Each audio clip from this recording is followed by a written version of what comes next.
therefore one with every other.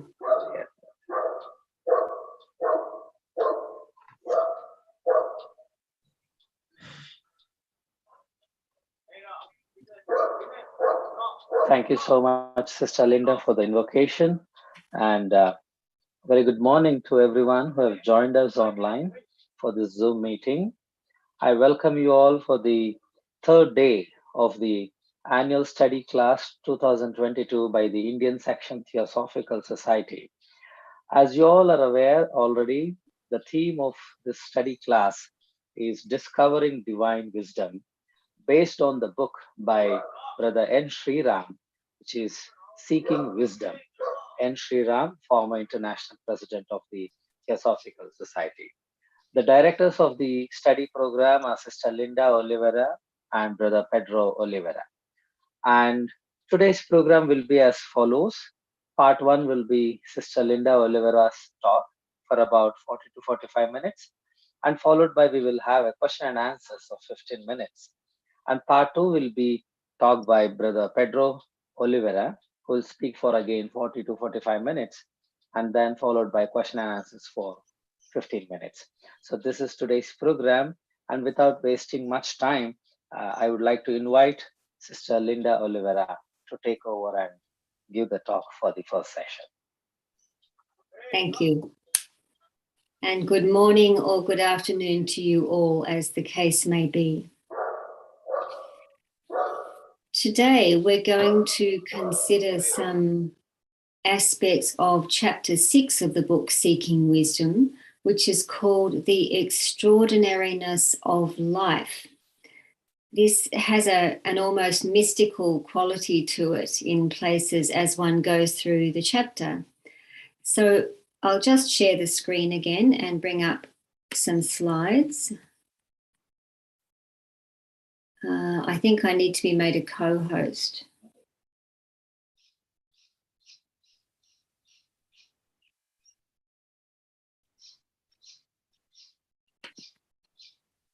Try again. There we go. Yes, ma'am. Now it is okay. Thank you. Very good. So to begin with, I thought we might ask a question, and that is, what happens when we see or experience something for the first time? Probably a number of you have traveled to some different places. What is it that happens when you see something for the first time that you have never seen before? There is a sense of newness, a sense of freshness about what we see. Perhaps a sense of wonder, if it's something particularly majestic, a sense of something that we have not experienced before. Nature itself often produces this effect in any case, even if we are not traveling, because nature is a sublime creative artist, and one landscape can look different from one day to another. No 2 days are exactly the same. No 2 sunrises are exactly the same. No 2 seascapes, no 2 trees. There is this infinite variety and newness and freshness. If we look closely, we can indeed see something very special when we see something for the first time, if we are paying attention. So my second question is, though, what happens when we see or experience something for the 50th time, when we have seen it many, many times before? Perhaps if we see something repeatedly, then eventually it loses that newness, it loses that freshness, it may feel a bit stale. We may almost not notice it, depending on what that thing is. So we can understand how with the passing of time, it is easy to lose attention with something. We might be looking at the same thing day after day, or doing the same thing day after day. whatever we do can remain fresh if we stay with it, if we pay attention to it. It doesn't have to grow old. It doesn't have to grow stale. Now, it's useful to consider this word right at the beginning of this chapter, extraordinariness. Some synonyms for this word are strange, wonderful, amazing, or outstanding, or unique. And these all give a sense of how it is sometimes when we find something truly extraordinary and we see it as if it were new. Life is all of these things. It's amazing, it is outstanding, it is unique, and more. Through the very title of this chapter, we're invited to sit up and take notice of something, and that is the fact that life is far from ordinary. Even in things we have experienced many times, it is possible, I would suggest, to find the extraordinary. Perhaps we engage too much in the humdrum of everyday life. Perhaps we come to take too many things for granted. Perhaps we find many things to be ordinary, especially when we have seen them or experienced them many times over. And in fact, this is likely to be the case for many people. So to see this extraordinariness, we need to, in a sense, have different eyes, not just the eyes with which we deal with the everyday world, but our inner eyes need to be open as well.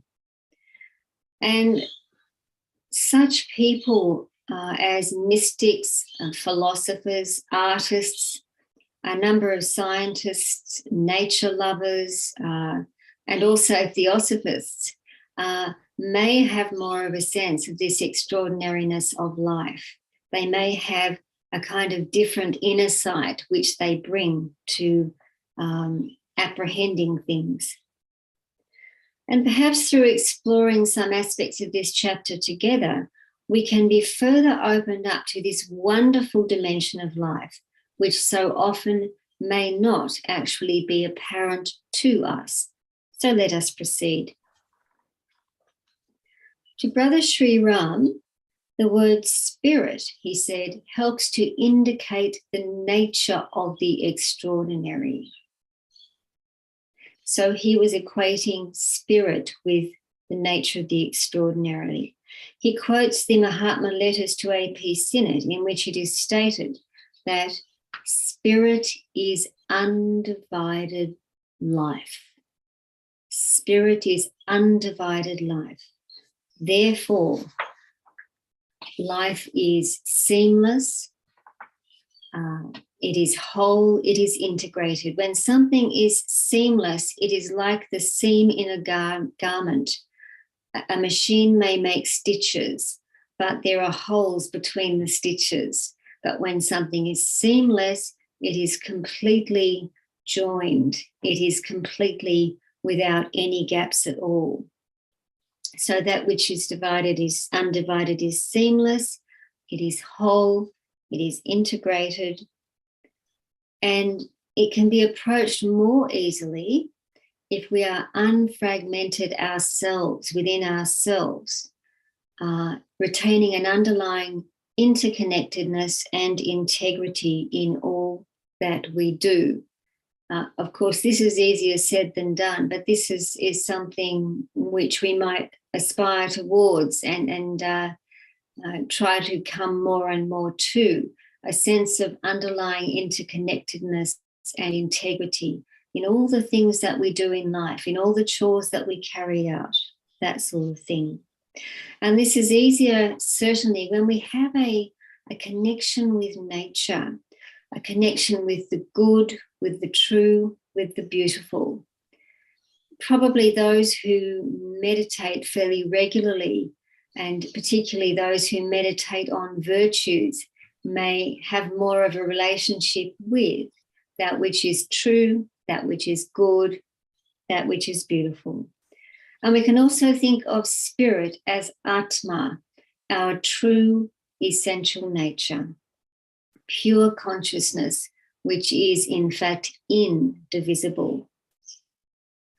So we may ask the question, well, why is it that we lead lives which are in many ways fragmented?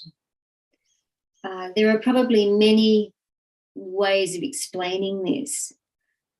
Perhaps if you think about the world today, there is so much information around us and so much information being fed to us all the time in small chunks, as it were, that our mind starts to imitate that and starts to become more divided up, more fragmented as a result.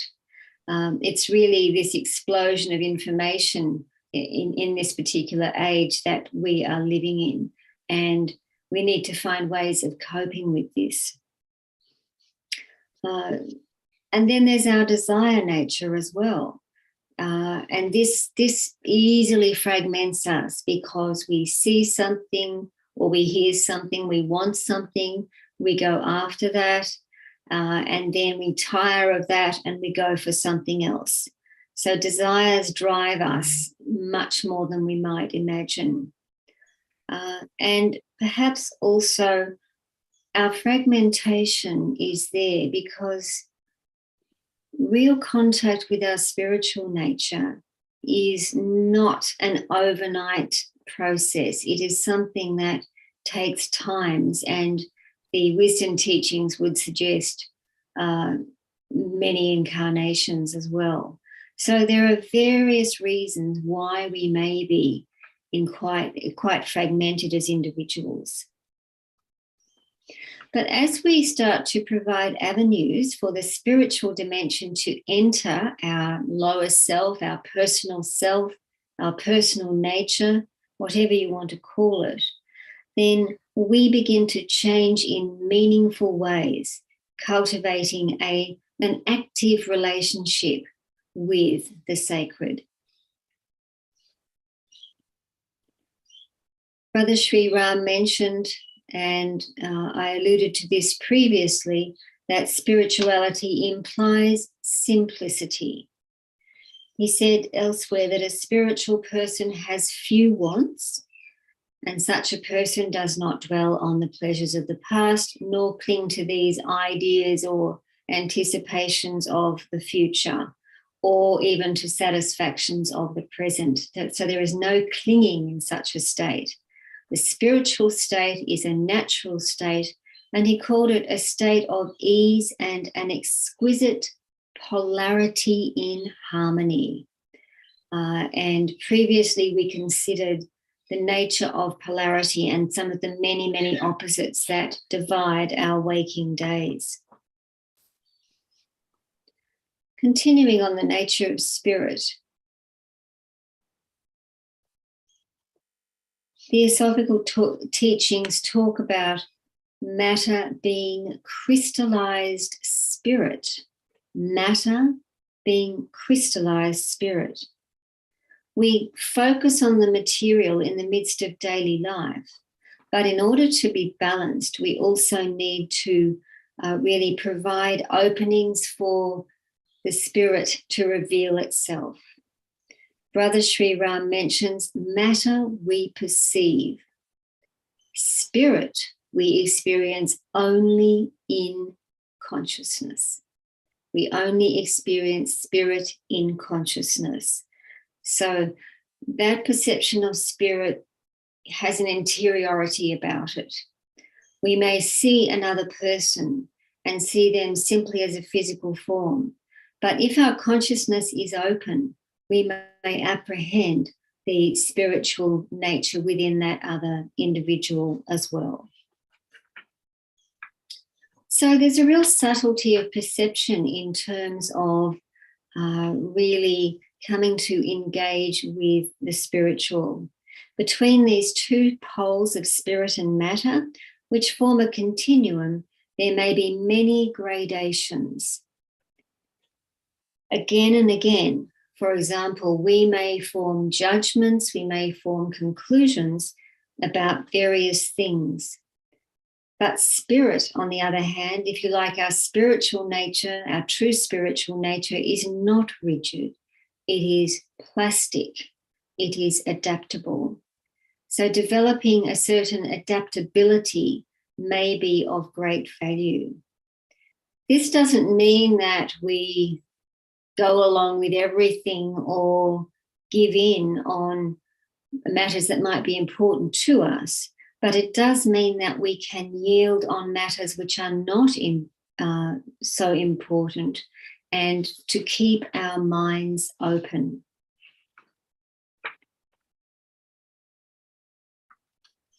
Let us go on.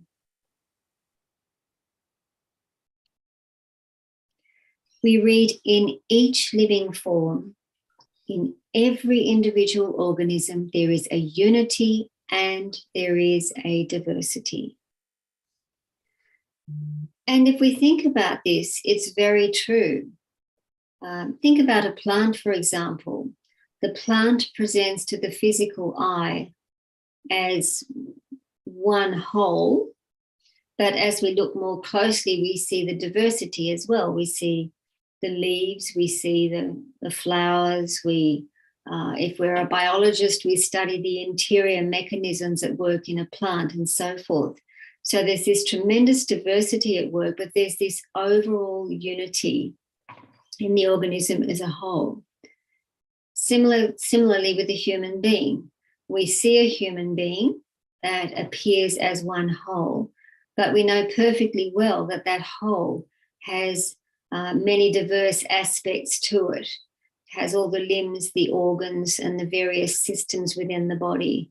So there's so much at work in a human body too.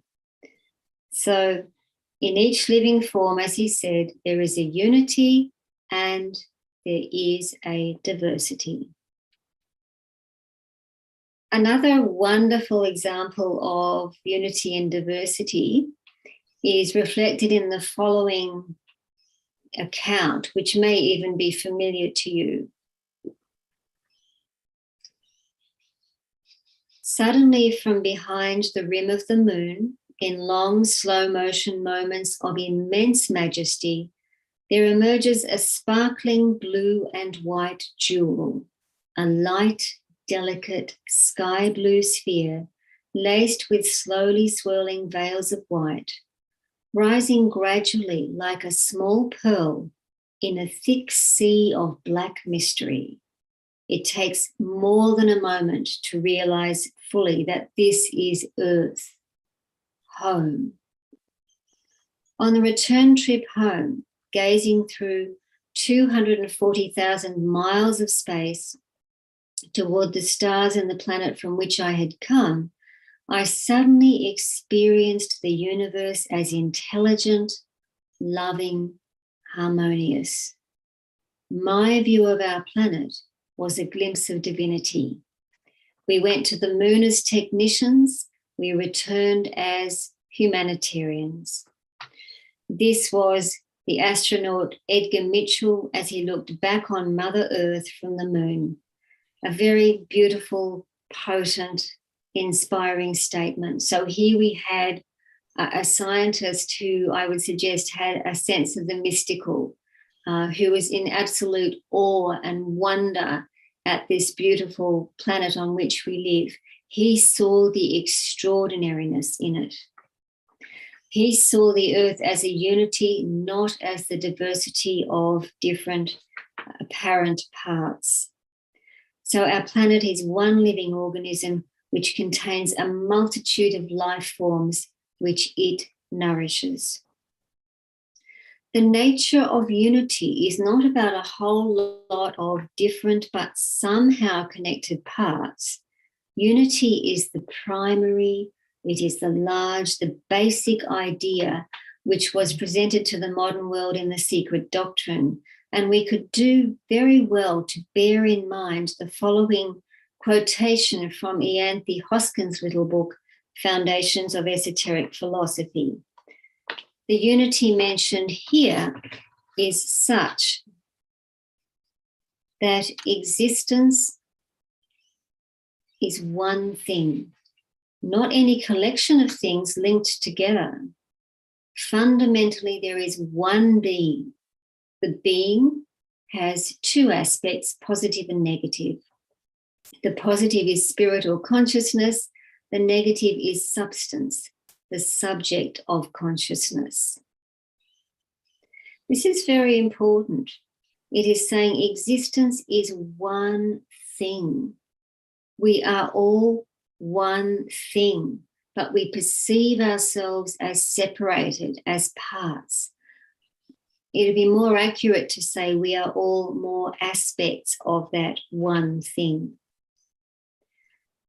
Brother SRIRAM regarded the distance between the two eternal poles of spirit and matter as being not spatial, so they're not spatially distant, but representing an enormous range in gradations of expressions, in action and quality. Spirit and matter are not therefore separate. As mentioned before, there is this concept of matter being crystallized spirit. We live our moments of life in matter. A question may then be asked, what is the spirit of each moment of our lives? What is the spirit of each moment? The spirit of a moment is far more important than simply the material aspect of that moment. If we are conscious of the spirit of a moment, then we are alive and open to new perceptions rather than ones which are memory-based.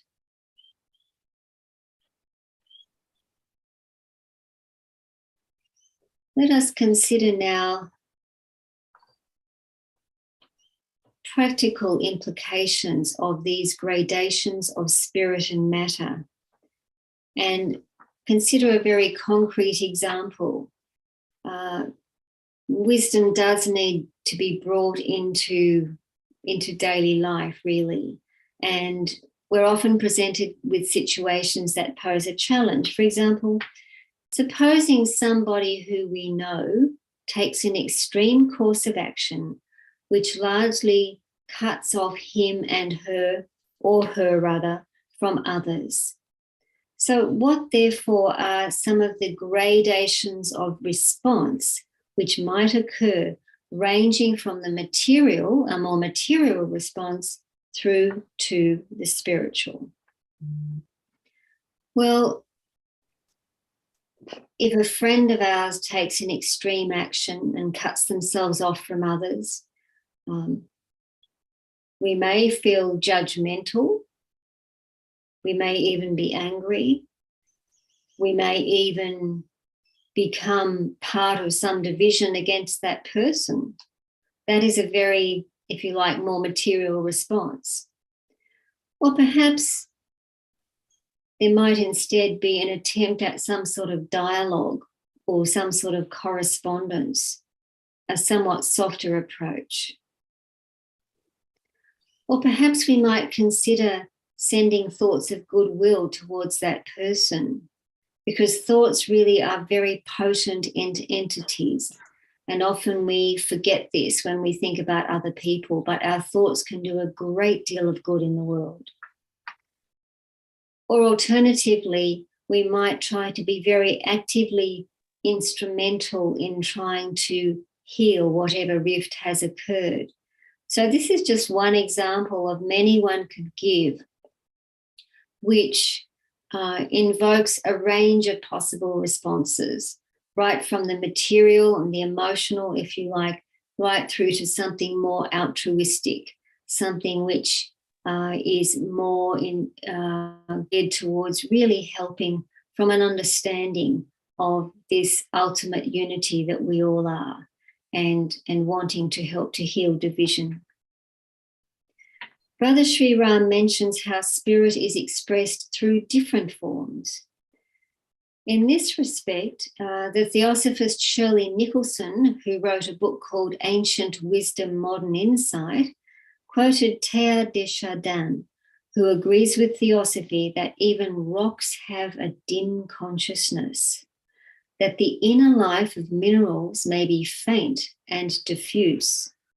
Plants reach towards the sun with their leaves as their roots tunnel into the earth. They respond to music and even to human communication. And maybe a number of you have felt this with plants. Animals from worms to chimpanzees, she wrote, feel a degree of pain and pleasure. Along with the intricacies of the human body, evolution has given man sensitivities and capacities, such as for mathematics and art, which could never be predicted from our closest animal kin. Life is continually developing organisms which are more and more responsive to the inner demands of consciousness. So she was really talking about the evolution of life forms. She said evolution marches forward. Slides are blank or something. With increasingly complex forms which express a richer, ever richer inner life. There's a question there? No, madam, slides are blank. Slide. Yeah, there is no slide at the moment. There will be in a moment. Okay. That is why. So let's look at a quotation from her now, also from the same book. She wrote, "The exquisite order of divine mind and its archetypes continually presses downward and outward to reveal itself more fully in ever more complex forms. According to Theosophy, the embodiment of the archetypes is not a mechanical process in which a blueprint is exactly duplicated." So it's not a mechanical thing. The archetypes are rather motifs or themes which are subject to infinite variations. And we can just think about this with trees, for example. The archetype of a tree is there, but there seem to be infinite variations when it comes to trees. No two trees are alike. And this happens throughout life as well. We find this tremendous variation. So we have this diversity within the unity of life. We read further about the limitations of science, which Brother SRIRAM mentioned studies life in its ordinariness. But we must remember this book was written around 50 years ago, and I think much has come out in the field of science since then, which really shows that there are quite a few scientists who have a more, if you like, mystical approach to life, and they have some quite deep perceptions. And perhaps more scientists today, especially physicists, are quite in awe of life at the quantum and also at the cosmic levels. We just had that example of Edgar Mitchell as well. So he was quite in awe of life after having that experience of seeing the beautiful planet, just as it were, hanging there in dark space, this blue and white jewel.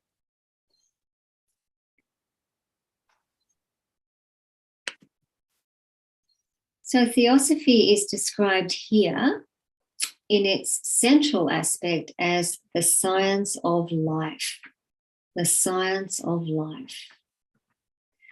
Brother SRIRAM further elaborated that this refers to life's nature, its potentiality, and its action.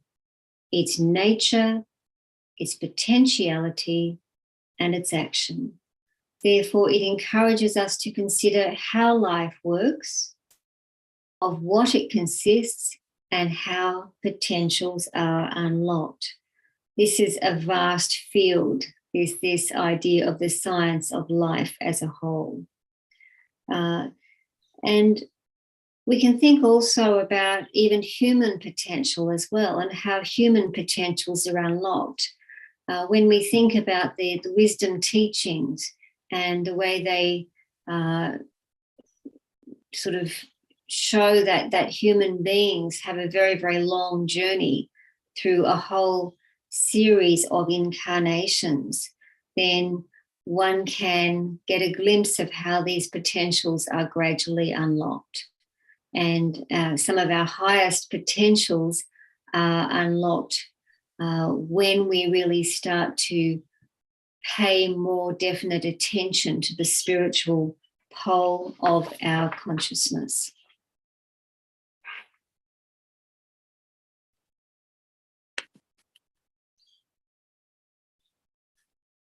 There's another wonderful statement that he made in this chapter.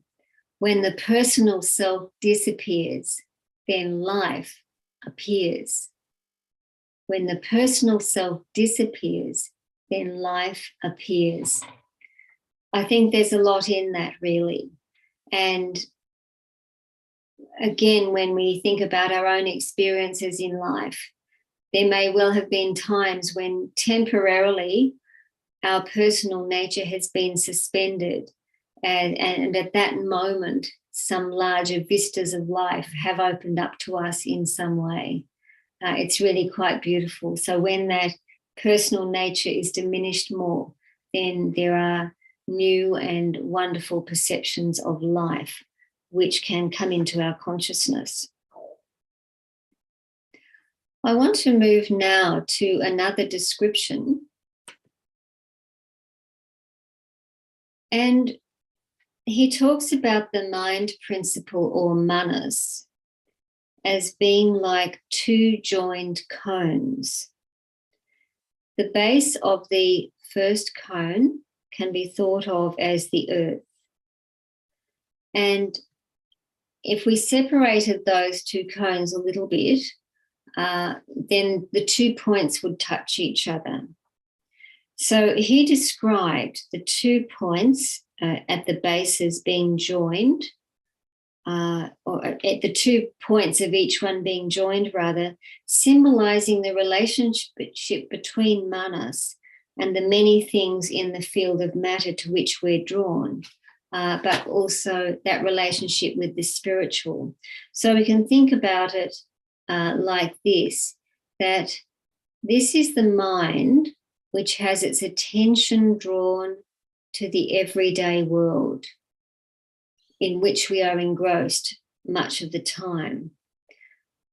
But when the 2 points of these cones are actually widened a little bit, then a channel is opened up and the mind can instead turn its attention upwards, or inwards if you like, towards the spiritual realm.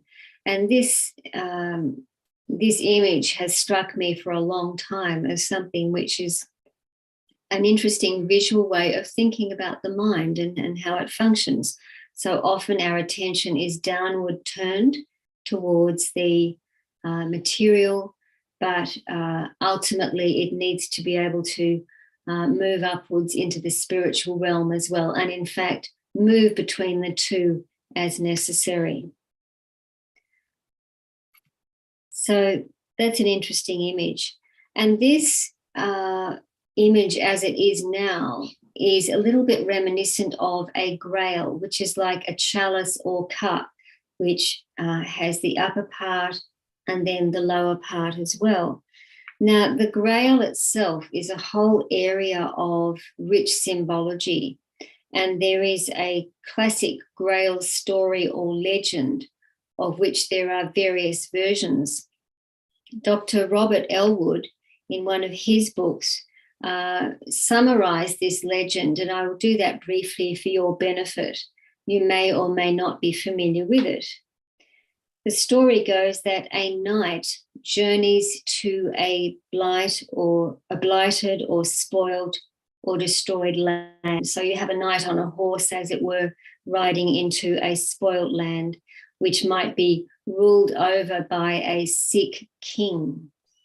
Reaching the centre of the country, the knight dares to enter a castle containing the great treasure of a chalice of imperishable brightness, which is guarded by knights and maidens.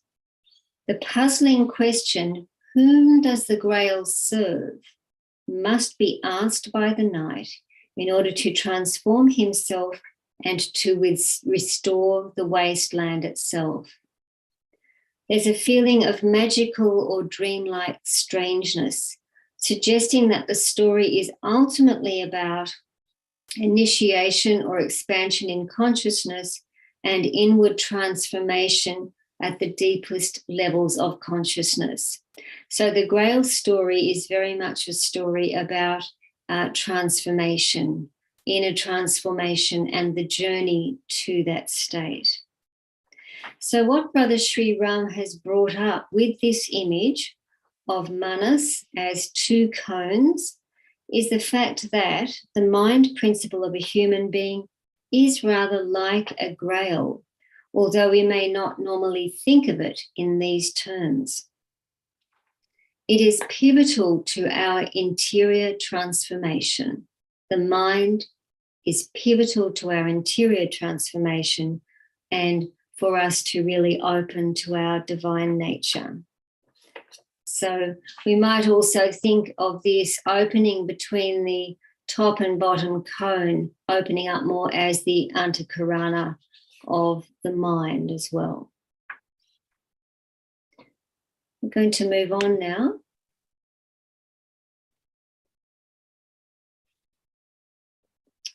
Brother SRIRAM writes that it's possible to live in conditions of matter, as we all do, without becoming subject to their pressures and insidious influences, without undergoing a process of materialization or debasement in oneself. So from this point of view, matter is not necessarily evil or gross in itself.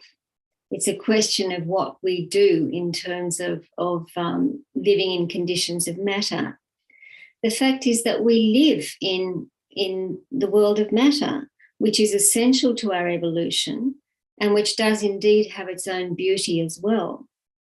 Occasionally one hears statements which diminish the material realm and almost imply that it should be shunned or ignored.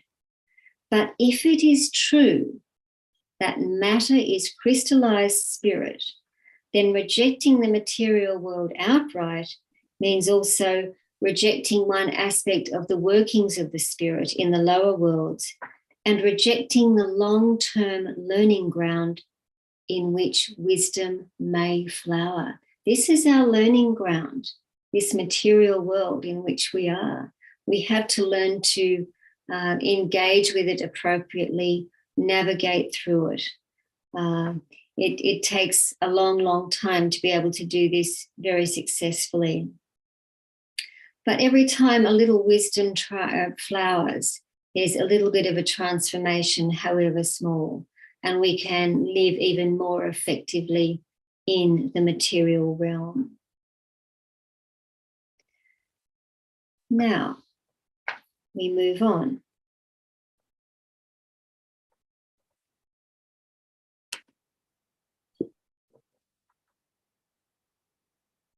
Shirley Nicholson wrote, "It is the source of inspiration and creative insight." She's talking about buddhi manas here, the mind irradiated with that inner light. She said, buddhi manas is the source of inspiration and creative insight, whether scientific, mathematical, philosophical, or artistic. Illumined by the intuition, this universal aspect of mind reveals life's deeper meanings. It can give us a sense of exhilaration as we contemplate principles and laws which govern the universe. This is the realm of universal truth of Plato's good, true, and beautiful.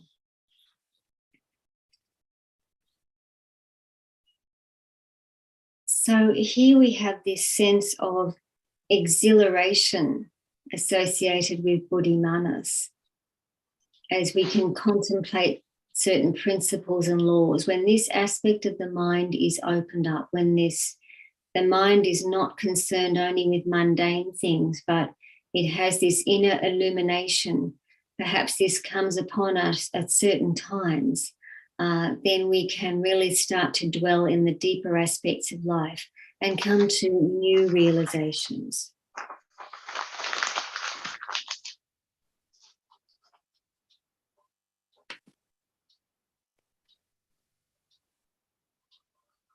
Brother SRIRAM wrote that spirit as pure consciousness can act in an infinite number of ways. It is this flowering from within with a new beauty each time that constitutes the extraordinary side of life. So he talks about this flowering from within. So let us pause for a moment and consider the image of flowering. And what causes a bud to flower? Well, the soil, the conditions in the soil need to be just right. Perhaps there needs to be a certain temperature. Perhaps there needs to be a certain amount of water. There may need to be sun. These conditions need to be right. But the exact moment when a flower actually opens is not necessarily predictable to us. It does so in its own time. It's a very natural thing at a particular moment. And I think that this feeling of a new beauty inside from within is like a new flowering whenever that occurs. It's a very nice way of thinking about it. He also said, according to the occult teaching, at every point in space there is matter, and at every point there is also spirit. Remember, we were talking about spirit as crystallized matter. So spirit and matter go together. A speck of dust is matter, he said, but spirit is also there. We have a couple more quotations before we have a summary slide. He talked about meaning. We read in the book that the nature of the spirit is to be perceived in the meaning which the living thing makes manifest. Therefore, our spiritual nature is revealed through the meaning which we impart to our lives. So meaning is incredibly important in terms of the opening of our spiritual nature. In turn, he wrote, we could say that the meaning we impart to our lives reflects our understanding of life in the larger sense. We are all searching for meaning, whether or not we are always conscious of that. But that is part of the human condition, really, to uncover meaning in life. Finally, he wrote that there is an infinity of meaning, of love, of beauty in spirit, and the nature in which this infinity is stored can be known in one's heart when it is pure enough and humble enough to know it. So there is so much meaning in life, but until that personal self is negated or set aside, and there is true humility, and until the heart is open, then that meaning won't be unfolded within us to any great extent necessarily. So again, we come back to being perhaps a bit in awe or in wonder of life. If we can find that majesty, that extraordinariness in life, then we are more likely to come across deeper and deeper meanings. Finally, some main points for reflection. We began with that question about what happens when we experience something for the first time and what happens when we experience something for the 50th time. So we talked about experience, fresh experience compared with stale or repetitive experience. And the challenge is to actually keep experience fresh in life so it doesn't have this staleness about it. We considered spirit as undivided life.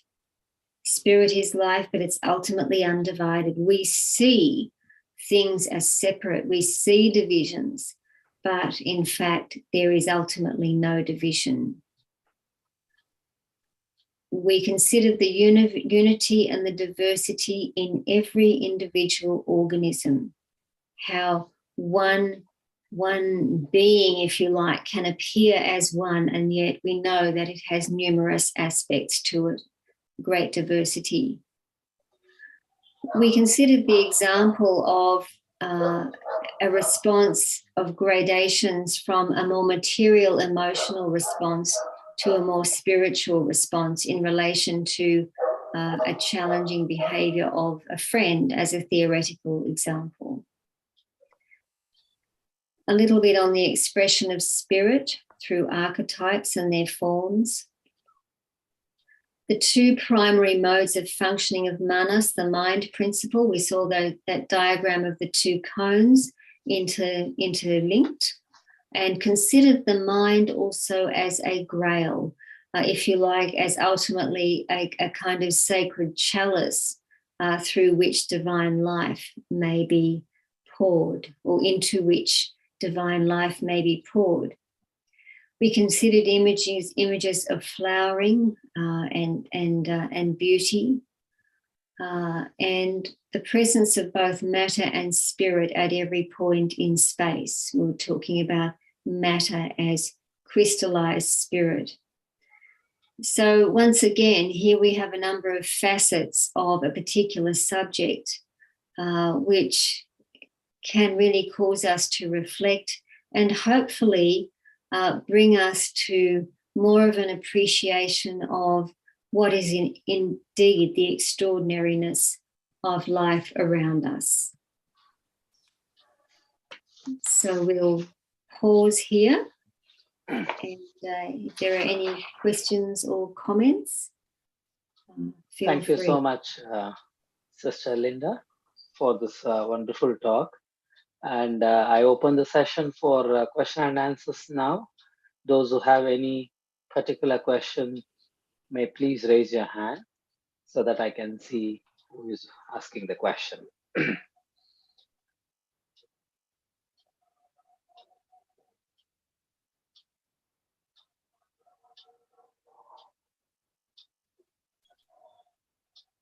There's quite a lot to take in there. Indeed.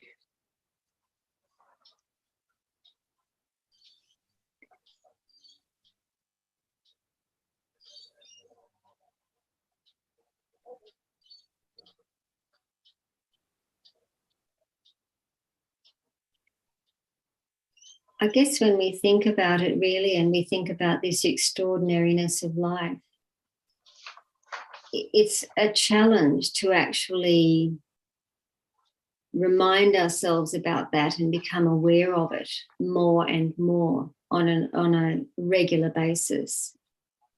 Because most people find themselves very busy doing all sorts of things and forgetting some of the larger aspects of life. The many things that can pull us in one direction and another during a waking day can take us away from that. It's important to try to find maybe some points of recollection during the day even, or to really pay attention to whatever we are doing, and we might just find the extraordinary in that. It may not be so mundane anymore.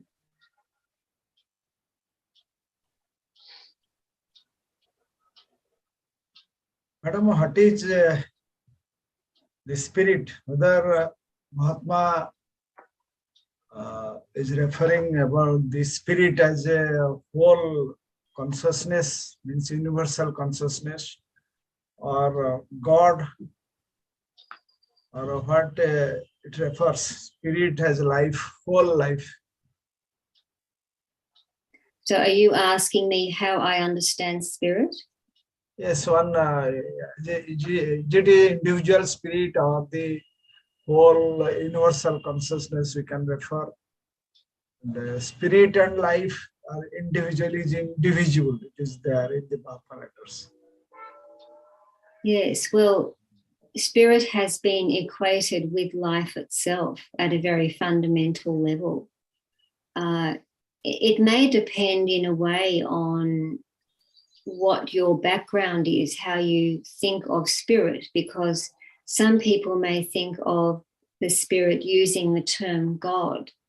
Other people may not necessarily relate so much to the word God, and they may think of it as that they may prefer the term Atma, for example.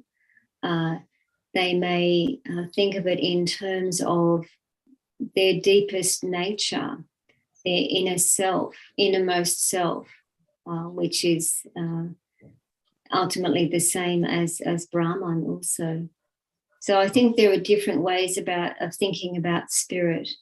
But I think the most important thing is that there is a distinction between spirit itself and matter in terms of gradation. While the two are always present, if you think about our consciousness, for example, quite often we might be immersed in something material and not really approaching it deeply from a deeper perspective, which would actually bring the spirit more into what we are doing in a particular action. Thank you. If I may ask another question, which is very similar to Brother Pradeep. We see the statement today that when self disappears, life appears, right? So what is this self that has to disappear? And what is that life that appears? Because as a theosophist now, I learned how to consider my spirit as myself, not these lower body or buddhi or manas, but I consider my spirit as myself. Now, how to go ahead from here? How can I take out my own spirit, my own self from the life?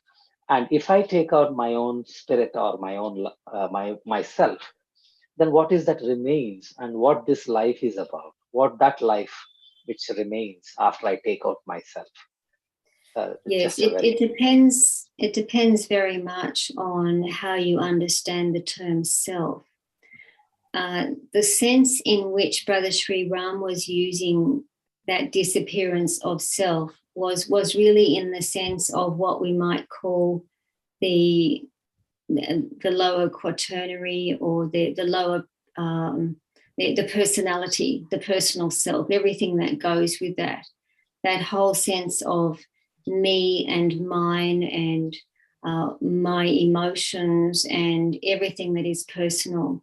But whenever that is set aside, then this other aspect or pole of our consciousness, which we may call spirit or life, appears, but which we may also call our self with a capital S. It's not the personal self, it's that inner or higher nature, which is really ultimately synonymous with that spirit or life. It's quite a beautiful thing, really. So when one disappears even momentarily, then life I guess becomes that much more apparent in a deeper sense. We think we know life when we move through each day, and we see it at a superficial level, but when our inner senses are more open, then we really do apprehend life quite differently. And I think that this is what the mystics and the sages throughout the ages have done and somehow conveyed through their writings or teachings, that it is possible to become just merged with that divine life, if you like. Thank you so much. And I see Sister Vimala Balchandra has raised her hand. Sister Vimala, you may ask your question. Yeah, thank you. Just that, the thought that comes is life is extraordinary, the extraordinary aspect of life. So we're discussing this, and just the thought comes that, is there anything in life which is not extraordinary?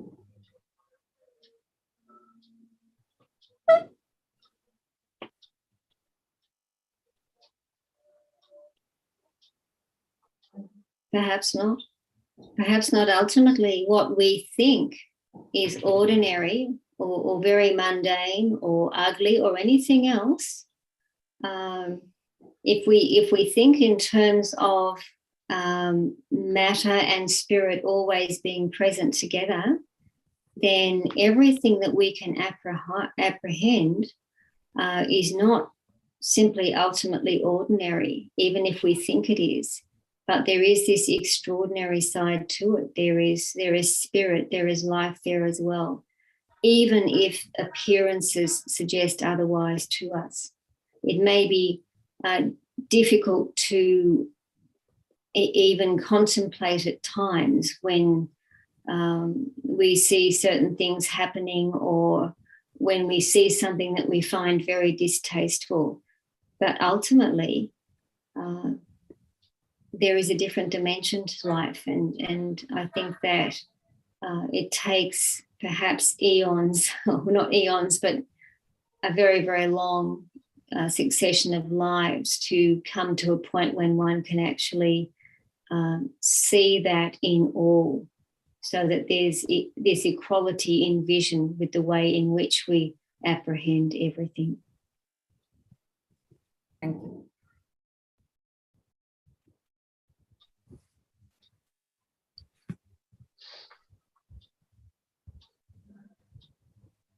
Brother Shinde, are you trying to say something? You should, yeah. Yeah, thank you, Linda. Very nice to see you in this morning. Am I audible? Yes, brother. Yes, very good, very good. In this lecture, I liked very much the relation between Grail and choice. It is a really good idea to have this, our choice and the Grail. The mind as a Grail, when a person or an organization has a choice, and when he chooses a sustainable, ethical option and decides himself to cover that with the extra right efforts for spiritualizing the matter, like Chintan, Manan, and Nididhyasa, I think how this choice creates a chain reaction that influences many lives around and build a new culture. This is what one has to contemplate. I think, would you reflect more on this? How it creates a chain reaction that influences many lives and build a new culture. In terms of the image of the Grail. Yeah. Yeah. I think it's actually ultimately very simple. One could consider the Grail in a number of different cultures, and it has been present in different cultures.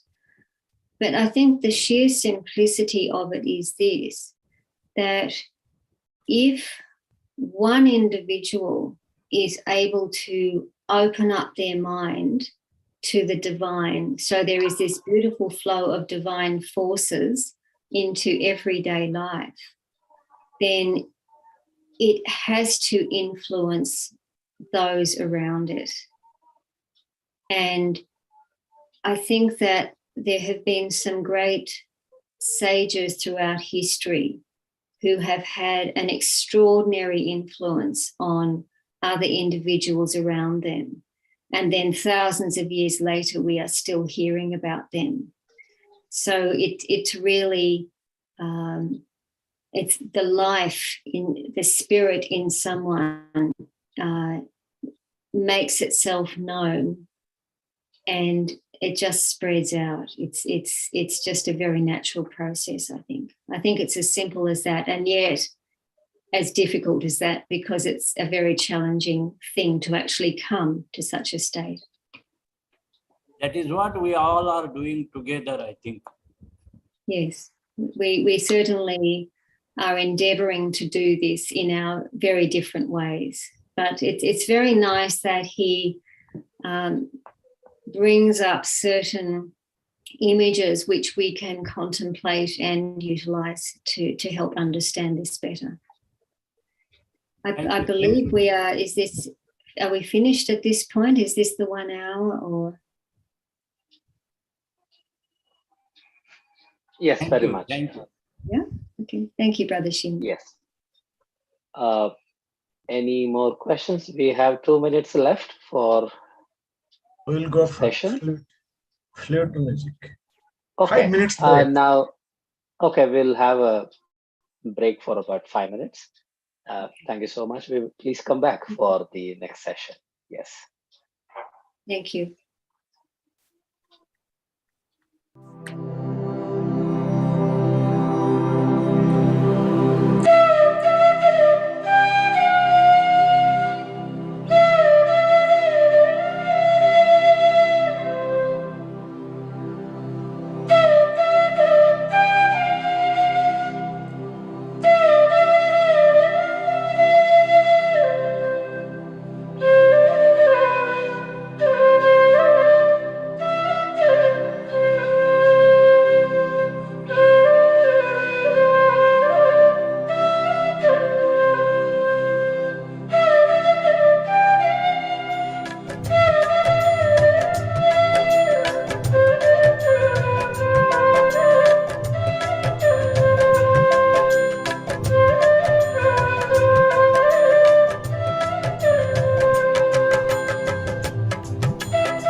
Yes.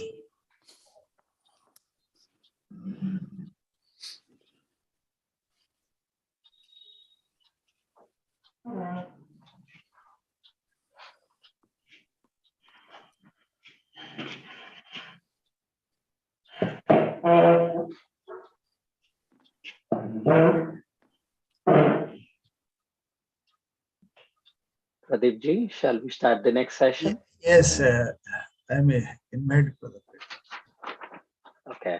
So do we have Brother Pedro back? Yes. I It's don't not see the opening. video.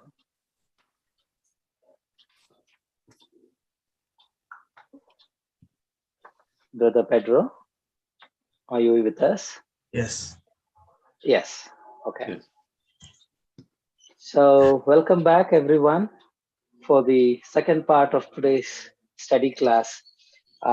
We have Brother Pedro Oliveira, who will speak for 40 to 45 minutes, and we will have again question and answers for 15 minutes. So I welcome Brother Pedro. Please take over the session. Yes.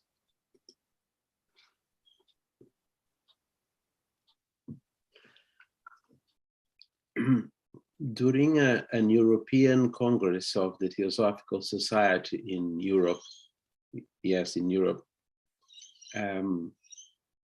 one of the general secretaries, probably from the Icelandic section, asked Brother SRIRAM if he could sum up his entire teaching in one sentence. And he replied that he would try. So in the next morning, when he came down from his bedroom to the dining hall, he gave the general secretary a strip of newspaper with a sentence in it. And the sentence said, "When you are one with every heart that beats, you are nothing in yourself. When you are one with every heart that beats, you are nothing in yourself." And this really encapsulates the golden thread of his writings and of his teachings as president of the Theosophical Society. He emphasized this with great gentleness, with a non-dogmatic attitude, but he was convinced, without any shadow of doubt, that self-centeredness and selfishness were the greatest impediments for spiritual progress for human beings. This is also echoed in one of the letters from the Masters of the Wisdom, which says that selfishness and the want of self-sacrifice are the greatest impediments on the path of adeptship.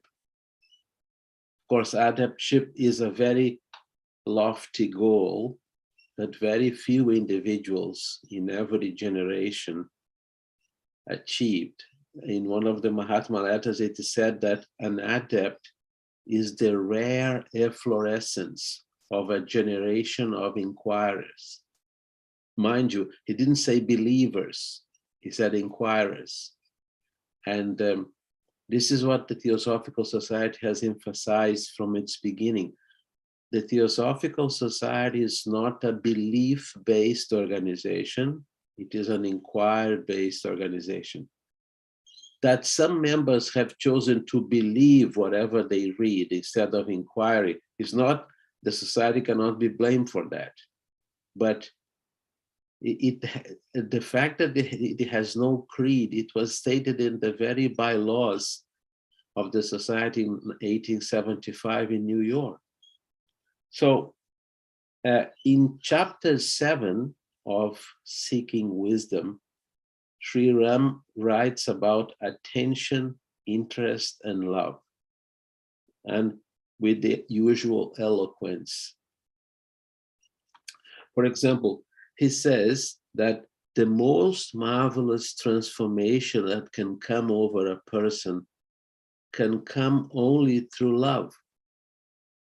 But it has to be love in which there is no element of possession or self-seeking. If such love is present, all other virtues and graces will either follow or be found to be included in it. And it regenerates the person from the roots of his or her being, as does no other force. I did mention before that in a meeting at Brockwood Park in England, Mr.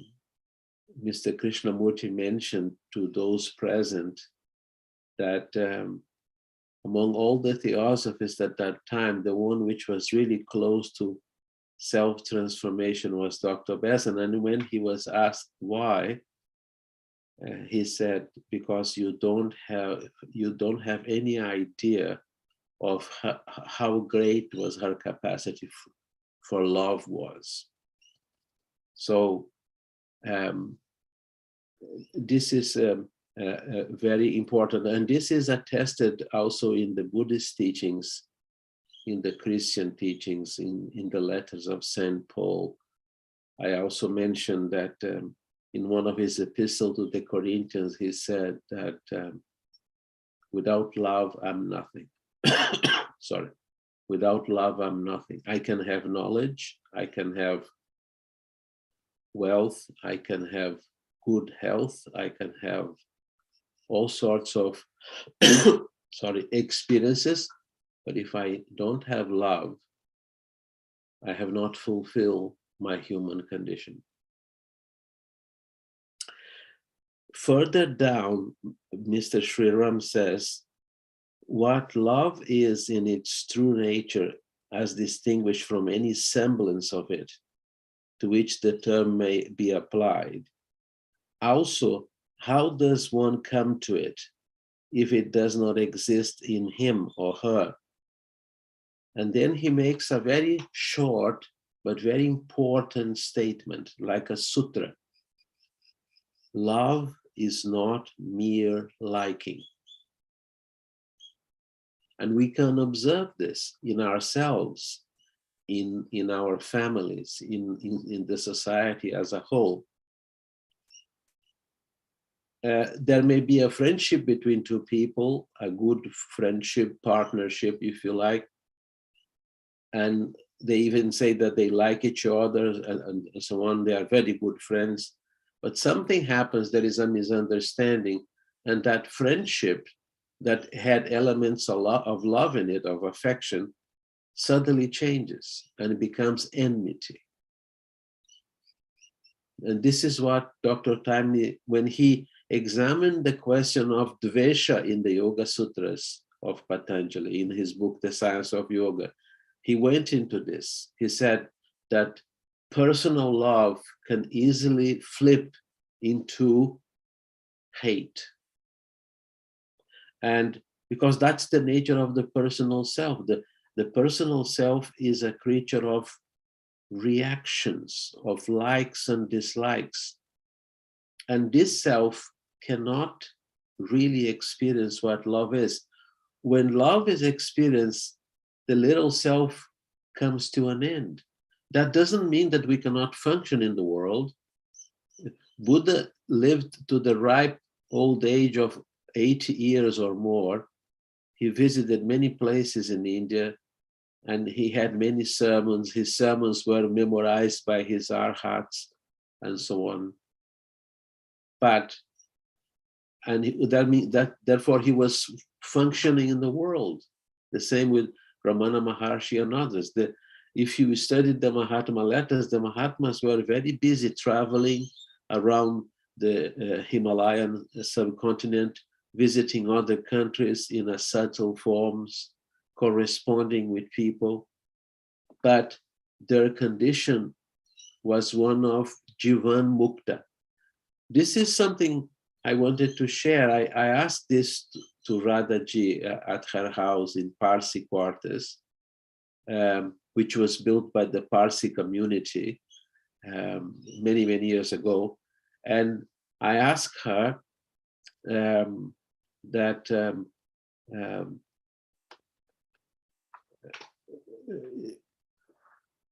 what is the meaning of sthita prajna? I said to her, I know that the word sthita means that the word prajna means wisdom or consciousness or the higher mind, but what is sthita? And she said, immovable, which means it is a mind that is not subject to the blows of experience. It goes through every experience without losing its sense of stability, its sense of harmony. Very few people, of course, have that sense. And a number of theosophists of that time, they had this great opportunity of being closer to the masters and learned very fundamental lessons. But there were some that for the predominance of this element of self, the things didn't go that well for them. I had mentioned Babaji and so on, and another Chela who eventually lost interest in theosophical work. He was very involved, Mohini Mohun Chatterjee. And the master, through his letters, warned him twice or thrice about the element of pride in him. And he eventually couldn't overcome. He even signed a manifesto against Cornel Ockert with another German member, Arthur Gebhard, and basically challenging Cornel Ockert's authority, calling him a despot and so on. This is all part of history, of course. So this is what SRIRAM said: love is not mere liking. If we understand love to be liking, eventually our liking will change. And the nature of our relationship with others will change as well. Liking is a very superficial activity, very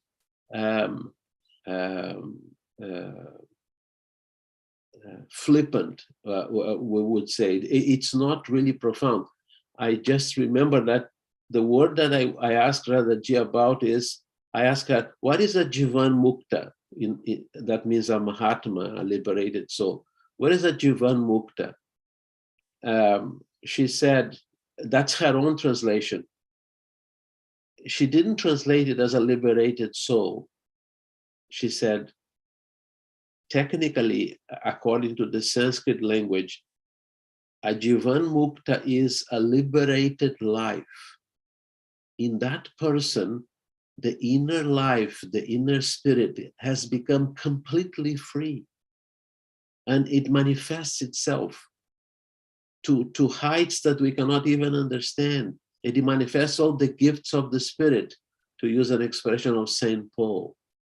And that is transformative, not only for the person, but for others as well. Brother SRIRAM continues, what love is in truth cannot be decided by thought, by reasoning from any known premises. And if what we think to be love exists for a certain reason or on account of some motives present in our minds, it's not true love, but it has to arise freely by itself, and it is susceptible to any process of forcing or inducement.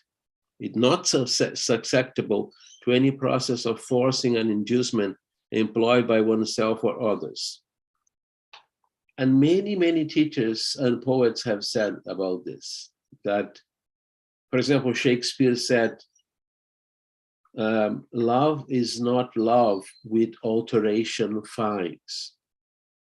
If the conditions alter, love would alter. That means it's not really love, because it is based on a much deeper nature within us, and not at the superficial nature of the personal mind. The personal self may invent different forms of love, or make declarations of utter love and affection to others and so on. But as I said, when there is an incident in life, and there are many incidents in life, that declaration may utterly change and become meaningless. When a person is in love, he or she has a deep and intense interest in the object of his love. So if there is love in us, we would be interested, we would pay attention to that person, to that animal, to that plant, it is that attention is an expression of love. It's an expression of caring. It's an expression of compassion. One of the English poets said that, to me, the meanest flower that blows can give to be meanings that are too deep for tears. So the contemplation of a plant or a flower can have that response in us, Mr. Jnanarajadasa, in one of his books, he said, even the wayside flower throbs with the message of the cosmos. A tiny little flower that people may consider an inconvenience, that grows on the wayside of the road.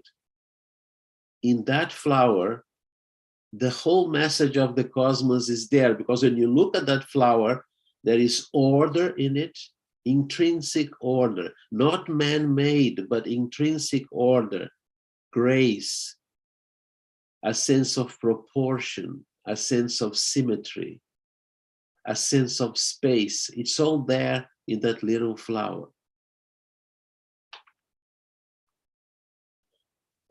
And then he also said that interest can arise from various motives. For example, we may become friends with someone having an unconscious desire or motive to obtain some sort of benefit from that person. And this is not only what politicians do during a campaign time. This is happening all the time in the world, because the self-centered motives are always there. They are not easy to be eradicated. He said then, but if it is interest without any motive of self, without attachment to the pleasure experienced through it, then such pure interest and love would naturally exist together, and more than that, become blended and interfused. So in other words, the consciousness that exists in its own nature, which is outside the field of influence of the personal self, that consciousness has in it a capacity for love, a pure love, not love that can be modified according to circumstances and personal desires and so on. And he said that in that sense, the pure interest and love are blended together, they are fused together, right? And for example, in 1974, there was a dialogue of Mr. Krishnamurti with some of his friends of the Krishnamurti Foundation in Benares.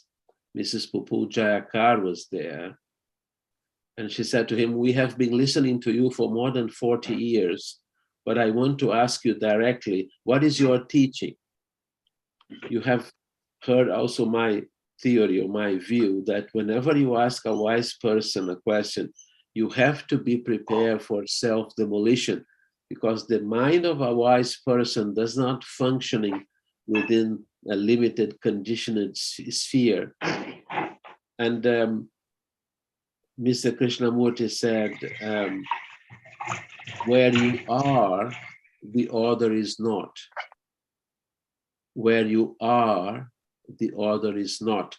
That means there cannot be a real relationship if the first thing that we offer to the relationship is our selfishness, our self-importance, you know.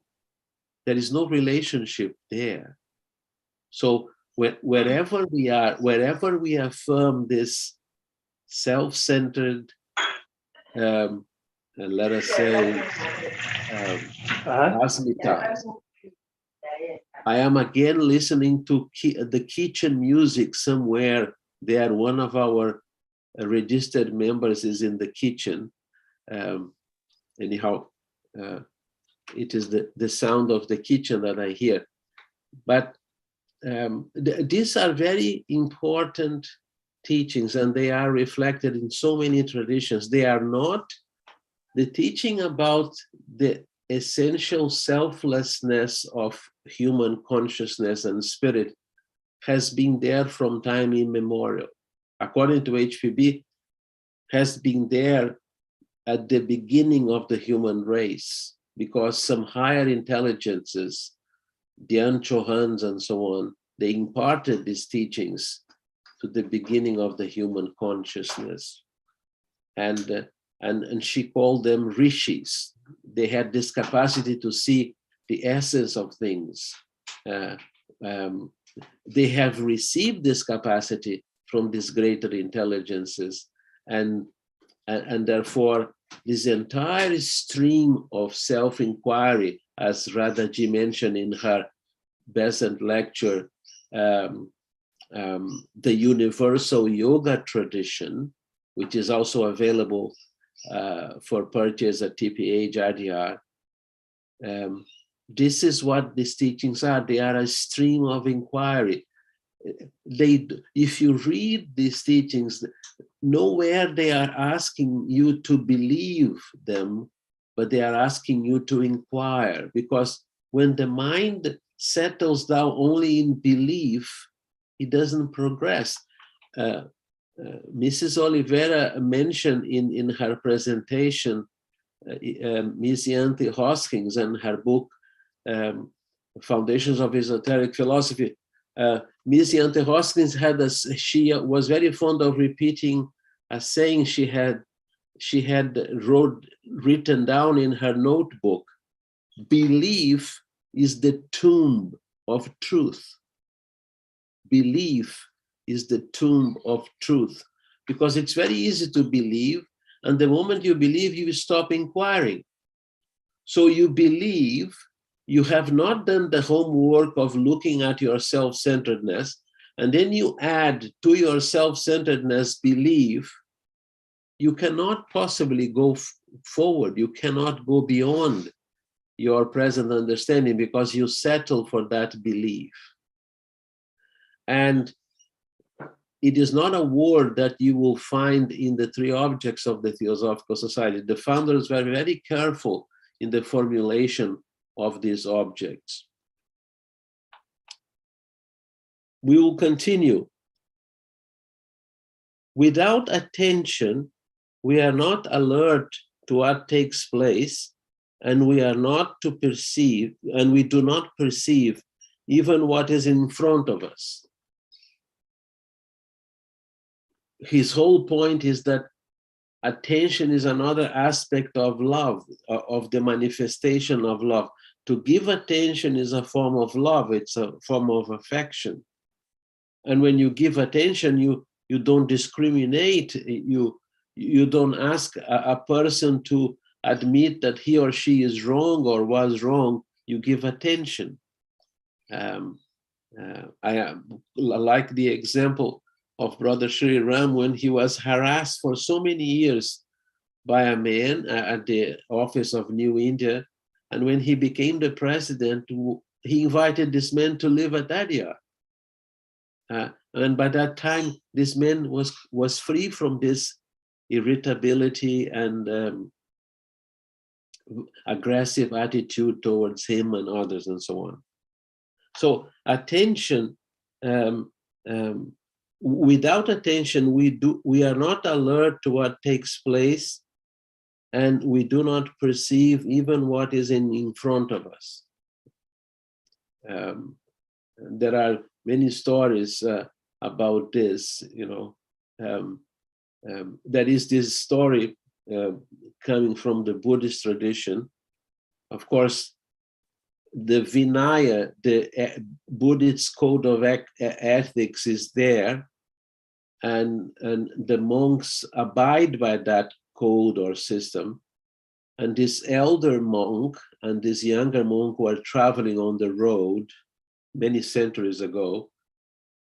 And when they came, probably during monsoon season in North India, they came to this swollen river, and there was this young woman who was very afraid of crossing the river and being taken by the current and drowning. So without thinking, the elder monk lifted this young woman in his arms, crossed the river with her, put her down on the other side of the river. The young monk followed him, and they continued their travel, their journey. After half an hour, according to the tradition, the younger monk couldn't contain himself, and he said to the older monk, "You have broken the code, you have broken the rules of the monastic rules, you have touched this woman." And the elder monk looked at him and said, "I lifted that young woman before on the other bank of the river, helped her to cross that river, put her down, and you are still carrying her." So this is the prejudice, which is another element of the self in us, you know, the judgmentality. We are very ready to point a finger at other people. If you go to a totally different tradition, like the Christian tradition, and it's very sad that in this day and age, women in the Middle East are continue to be treated this way. This woman is brought before the presence of Jesus by a number of men, and they claim that she had been caught in adultery, and therefore the Mosaic code of discipline determined that she should be stoned. So Jesus didn't even lift his face to see the woman and the other man. He was scribbling something on the sand, and when they pressed him, he lifted his face and he said to them, without looking at the woman, he said to them, "Those of you who are without sin, cast the first stone." And the text of the gospel says, one by one, full of shame, they left.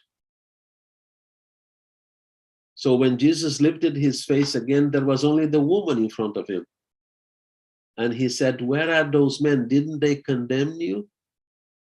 She said, "No, they didn't, Lord." He said, "I also do not condemn you. Go and sin no more." This was his expression of love. And of course, there are many Christians that have, particularly in the West, have easily forgotten this. But this is true. It is the same experience.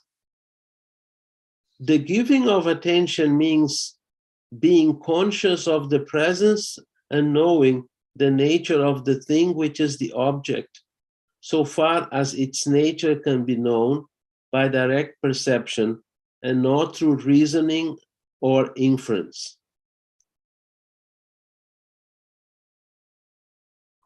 So the giving of attention is a form of knowing, not a form of judging, not a form of comparing, but a form of knowing that which is before us, either a person, an animal, a plant, a situation, our entire family, groups of friends.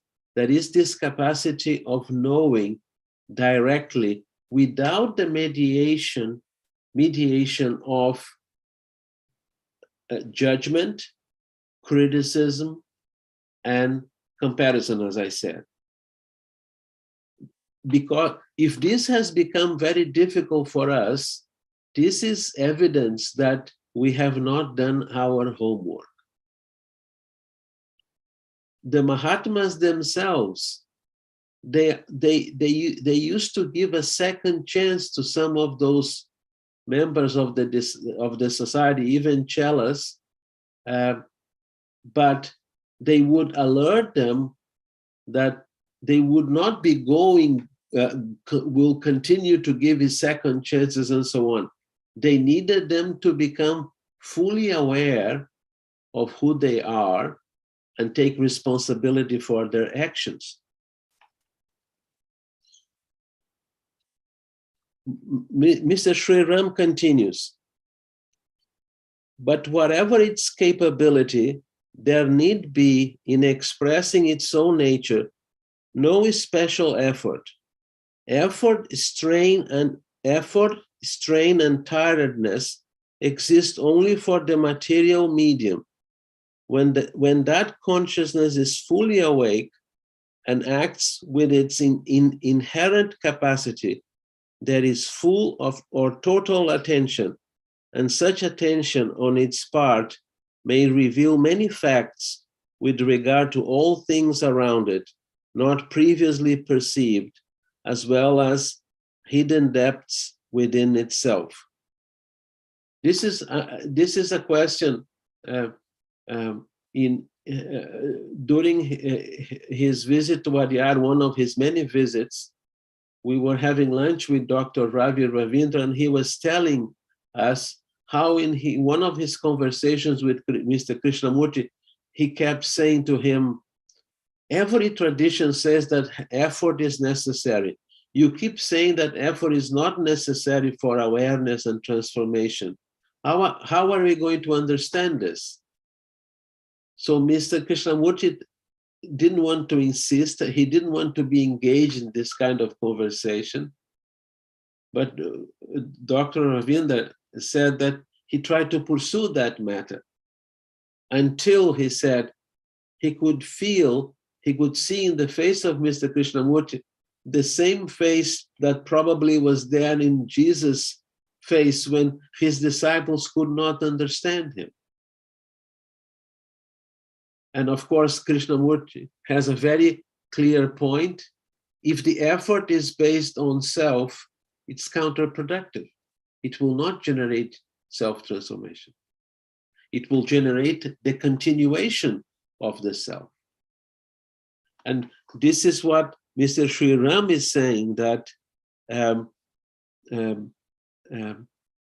when that consciousness is fully awake and acts with its inherent capacity, there is full or total attention, and such attention on its part may reveal many facts. And this is a matter that needs to be considered. In the Christian mystical tradition, there is emphasis on service, there is emphasis on prayer, but the deepest form of prayer is not petitionary prayer. It's not, I want something. Please, God, give me this. Give this to my family, to my friend. This is like treating God as a trading counter. God is not a trading counter. It's the eternal reality. So the Christian mystics, they practice service, selfless service. They practice prayer, and they realize that when their prayer got into a certain deep dimension, that prayer opened the doors for grace. Of course, the cynical mind of the 21st century does not believe in grace. But if you read the notebook of Krishnamurti, he was visited by grace. He didn't invoke that visitation. He actually wrote that he was visited by this benediction when he was on the dentist's chair. So there are many things that we need to consider here. I have to consider, for example, how much time I have left. And I still have a few minutes. Brother SRIRAM says, attention, interest, and love are all key words signifying a great range of action that takes place in the moment we call the present, and bring to light marvelous new meanings existing even in things seeming commonplace. They constitute, in different degrees, a light that shines from the nature of consciousness. Then he has another sutra that can be considered for a great deal. Giving attention is casting the rays of this light. Giving attention is not just an intellectual act. It's not just a sensory act. It is a loving act. And this giving attention will help the other person as well, because that person will feel understood, will feel nourished, will not feel judged, criticized, shunted aside, you know. The intellectual attention has the danger of being an intellectual judgment, which separates ourselves from the other person. The spiritual form of attention suggested by Brother SRIRAM, it is inclusive. I'm reminded here of a hymn that Sri Shankaracharya wrote to the river Ganga. Now, Sri Shankaracharya, from what I understand, is considered by many pundits and erudites the greatest mind of his time, a sage. Madame Blavatsky said that he probably was a reincarnation or manifestation of Shiva in physical form. His knowledge was boundless. So he is referring some treatises and books as the perfect jnani, the jnana yoga, the accomplished jnani yogi. And yet he wrote quite a number of devotional hymns. And one of them, which is a very moving one, he says to the river Ganga. Of course, I read an English translation. One day I'll find the original translation if I deserve it.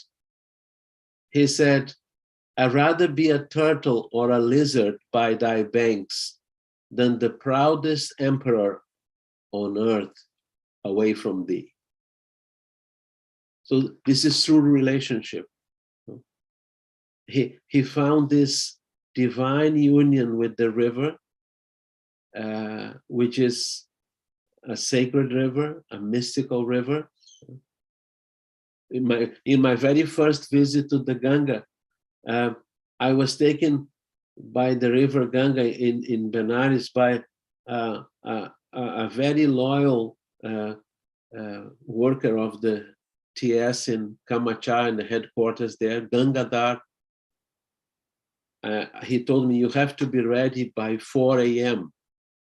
So I was ready, and we walked all the way to the Ganga. And by the time we arrived there, there was a glimmering of light in the skies. And I had this experience that was a very humbling experience for me. I looked at that scene. There was the river and the sky and the glimmering of light. There was sunrise was far away. And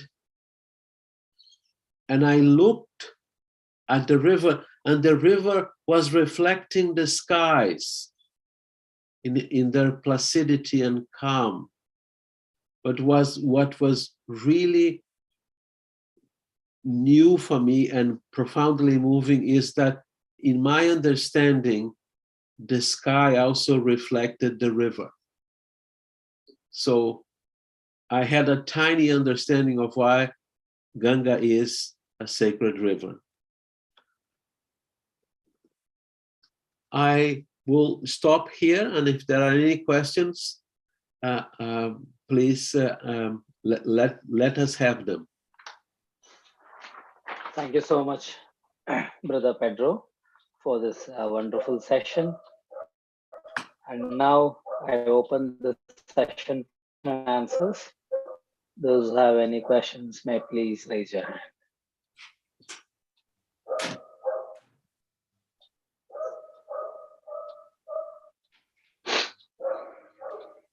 I have been hearing this dog all along. Has he registered to the study camp? Yes.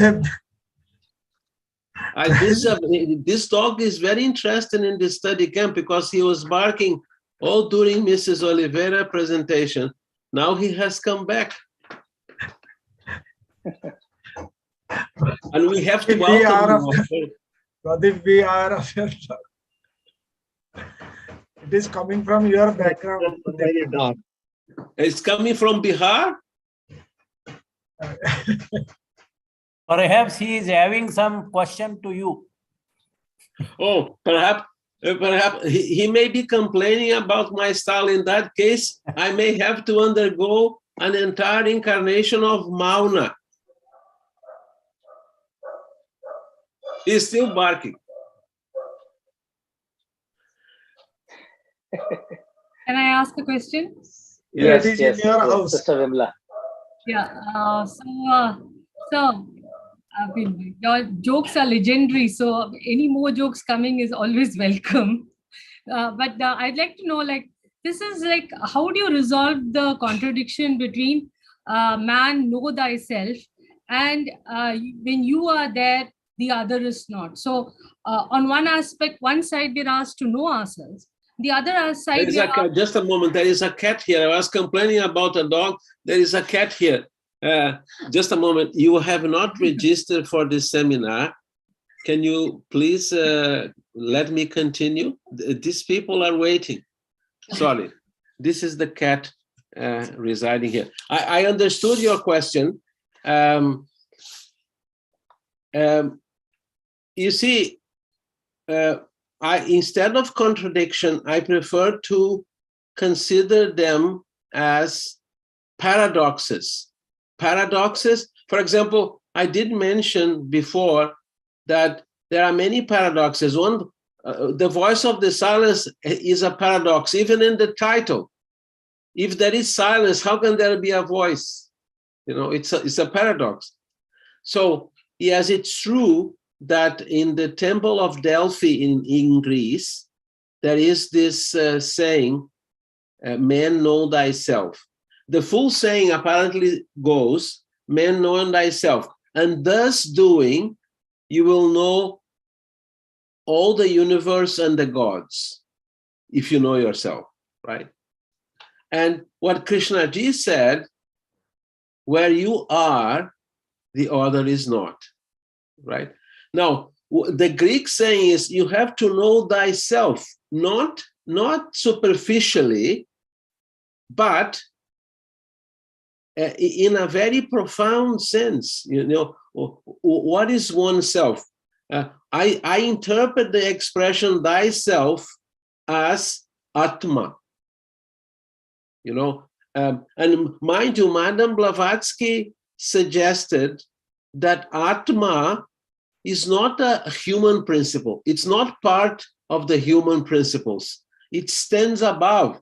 Why? Because in certain texts in India, Atma is referred to as witness. One day I'm going to find the original Sanskrit word for witness. I don't know. What does that mean? Drashta. Sorry? Drashta. Prashta. Dra. Drashta. Okay, drashta. So what happens? We undergo lots of experience. Our emotions are affected, our brains are affected, our minds are affected, but Atma is not affected. It remains there as an experience. And Krishna Ji, the suggestion of Krishna Ji, and Radha Ji went very deeply into this. Professor Shinde edited her book, The World Around Us. You could see how she thought deeply about all this. He said, where you are, the other is not. So if there is an emphasis on myself as a personality, the other person doesn't exist, exists only as a silhouette, not as a real thing. So I think the two statements are complementary to each other. They are very profound statements, because self-knowledge is self-knowledge doesn't have the copyright of the Indian tradition. It exists in other traditions as well, right? So what we need to consider very seriously is that do we make time for this inquiry in our lives? Particularly now that we are in the social media age, if you are on Twitter, you have 1,000 followers. If you are on Facebook, you have 2,000 followers. To read everything they write, most of things that they write may not be relevant, So do we give time for this inquiry? And Ramana Maharshi, one of his great contributions is said that if we proceed with this inquiry seriously, the personal mind ends. And the residue is Atma. There are some people who raised hands. I don't know who they are. Thank you, sir. Hello. Yes, I can see. Hello. The raised hands. Shobhaji. Shobha Amanchi and Tanaji Chavan. Shobhaji, you may ask your question.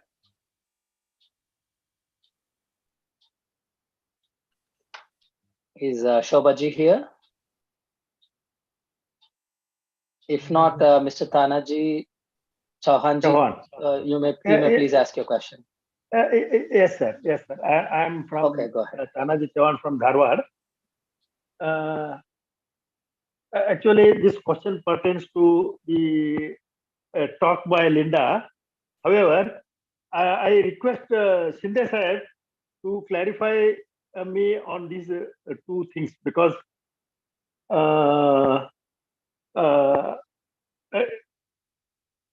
Shinde sir. Yeah. Shinde sir. Yes, I am there. I'm listening to you.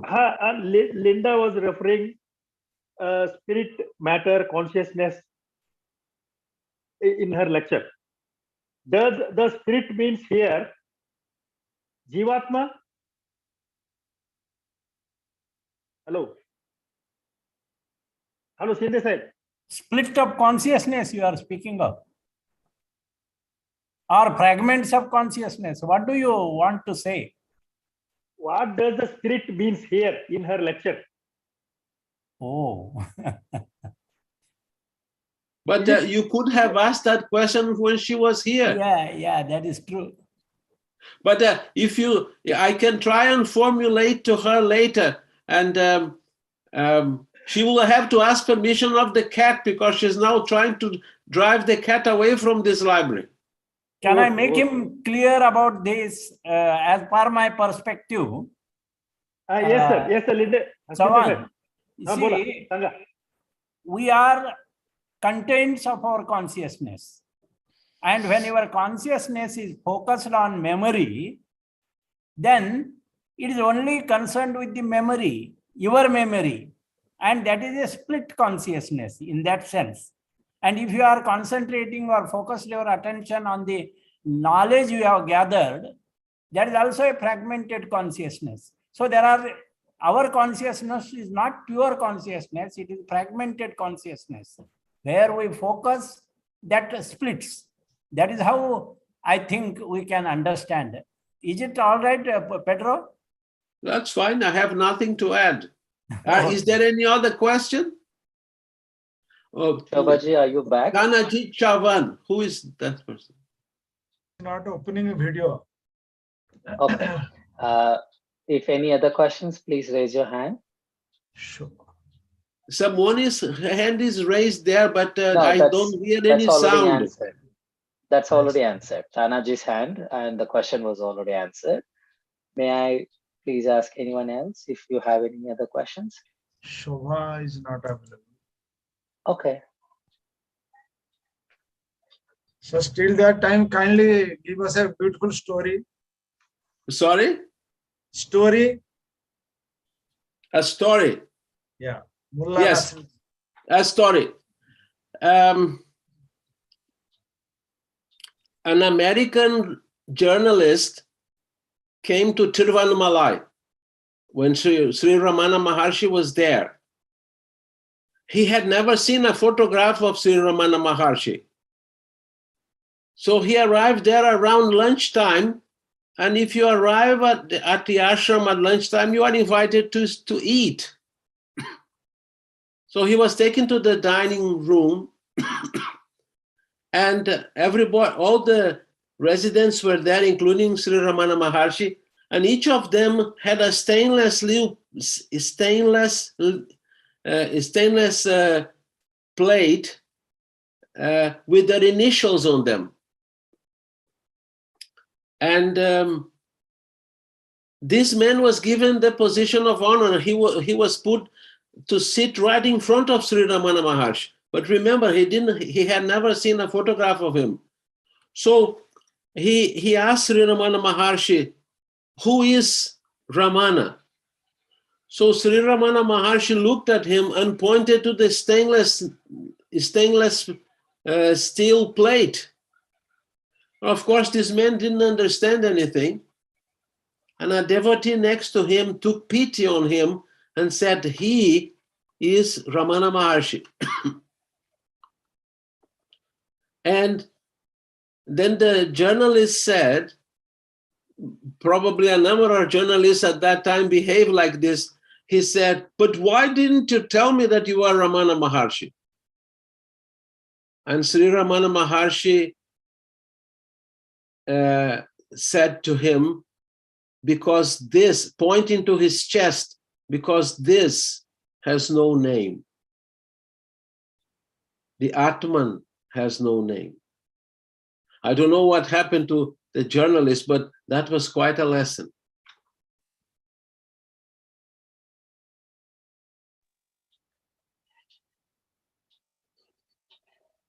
Do we have any more questions for Brother Pedro? We'll close now. Okay. If no more questions, I would like to proceed for closing. Let's close our eyes for about a minute, and let's recall what Sister Linda and Brother Pedro has given us today. And at the end of the 1 minute silence, then I'll do the closing prayer and we'll close the meeting.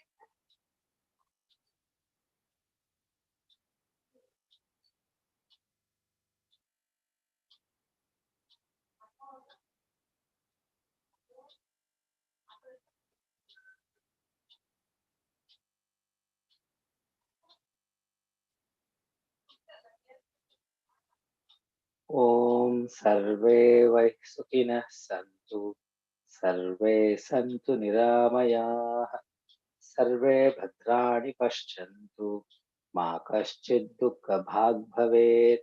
Om Shanti Shanti Shanti. Thank you, Brother Pedro and Sister Oliveira, for these wonderful sessions. Thank you so much for all the participants and those who were involved in the discussions also for this wonderful day. Have a nice day, and thank you so much. Thank So you. we'll meet on 10th October at same time, 9 to 11. Okay. Thank you, sir. Thank you. Thank you.